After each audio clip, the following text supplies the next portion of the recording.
What's going on? Zach Addleston here with Daily Edge Sports, coming to you with another college football video. Today we're going to be going over the Saturday slate after the morning slate. Did a video on that earlier. If you haven't checked that out, check out our channel.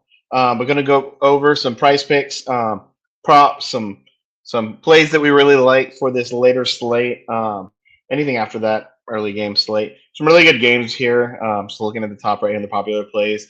We got Tennessee, Georgia. I think it's going to be a big game. This A&M Notre Dame rematch of last year of that Week 1 game last year, I think is also going to be just a fun game. Notre Dame didn't play last week, so they're still sitting in 0-1. A&M's been getting a lot of hype. If they win this game, they're really getting a lot of hype. We also have LSU, Florida, which doesn't have quite as much hype as it had for that loss last week by Florida, but still a big game nonetheless. And yeah, just a lot going on this week.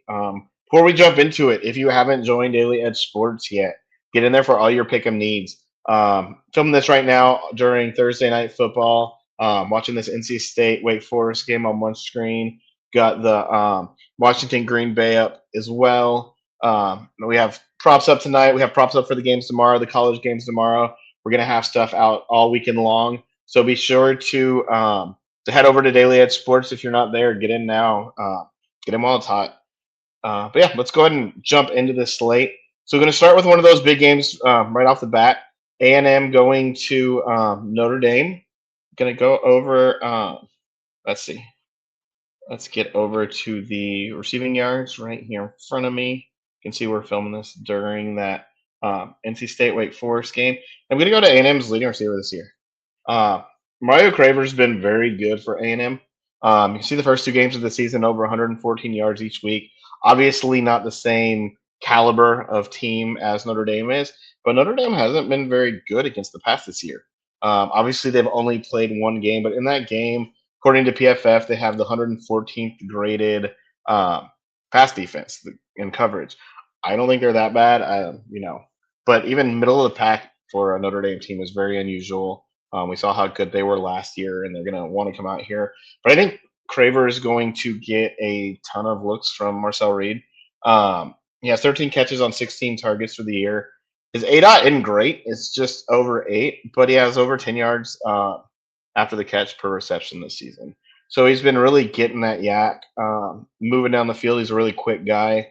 And I think they're just going to hit him as much, hit him a ton of times here. I think he's going to get, 6 to 8 at least targets if they get behind, maybe a few more.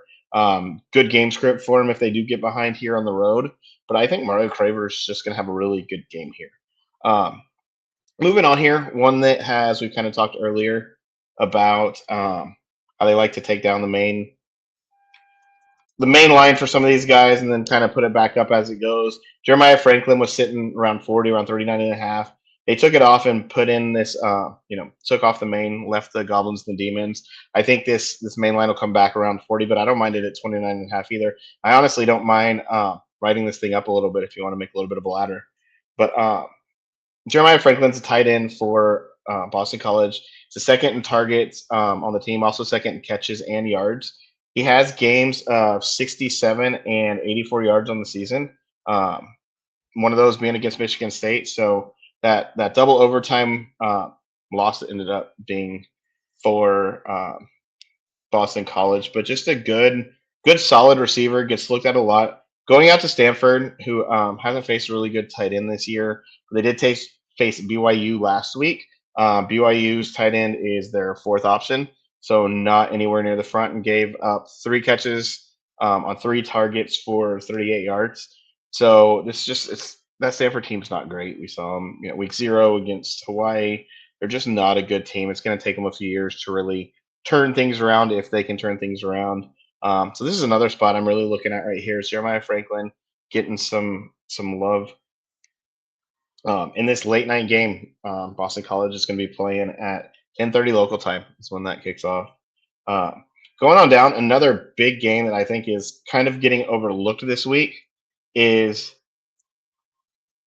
this Duke going to Tulane. So Darian Mintz is going back to Tulane, where he came from, got paid a lot of money to go to Duke. And his leading receiver this year has been Cooper Barcotti. I believe I'm saying that right. If I'm not, I do apologize. But look at that yardage through 2 weeks. They did not play well against Illinois as a team, but 88 yards against an Illinois defense. Now he's going up against a good Tulane defense. They're doing well. That being said, this game is expected to shoot out in a bit. The total is 51 and a half, and Tulane is favored by 1.5 points. So it's supposed to be really close. Barcotti is the leading receiver. He has 9 catches on 15 targets for 205 yards. His ADOT this year is over 17 and has a yak per reception over 10. Just some huge plays. It wouldn't take him, 2 catches, 1 catch, honestly. He could go over this, but 2 catches for sure he could go over this. I think he's going to get plenty of targets here. He's the leading target. And just in this game, I think it's going to be a fun game. And this is a piece of it that I think would be a good way to get in on it and, get this on a fun matchup. And yeah, where it's a good spot to go. Last place I'm going here is another interesting game here.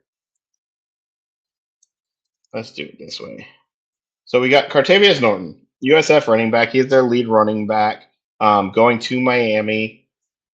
This game has a 56.5 point total. Miami's a 17.5 point favorite. We've seen these games already twice this year where USF is a big underdog and they come out, swinging. They do what they need to do to win, but that's been, week 1 was a lot on their offense, on their passing game. Week 2 was a lot on their defense. And when they run the ball and when they, do well running the ball, that's their quarterback. That's Byron Brown. That's what he does. He's a great runner. He has a decent arm, but he is a fantastic runner, one of the best runners in all of college football, not just, the group of 5, just one of the best runners in all of college football. Norton has just 13 carries through 2 games for 39 yards against Boise State and Florida. He did have a fumble week 1 against Boise State. Did get up to 24 yards last week. His longest run of the year is for 8 yards, so it's not like he's breaking anything crazy. I believe he only has 3 broken tackles on the year, so he's not breaking through tackles. He's not a big downhill runner that's just going to go through things. He's just, kind of giving the ball a few times to offset Brown, who's going to be the main running back. He's the main option. I'm also going to be keeping an eye out for an under here on a fantasy prop, depending on what they come out with. It's always kind of iffy to do that on a running back on one of these teams because they can, just fall into the end zone if it's around, 7.5, 8.5. They don't need much besides that. But I really like this under 25.5. I just don't think the game situation is going to call for this. I don't think the player is good enough for this against a good defense. And if they do run the ball, it's going to be through their quarterback. So there's where we are. 4 good plays, solid plays to get you through that afternoon and evening slate, all the way through those late night games in California. If you have any questions, be sure to hit us up in the Discord. If you're not over there, get over there now. And we hope you do some winning this week.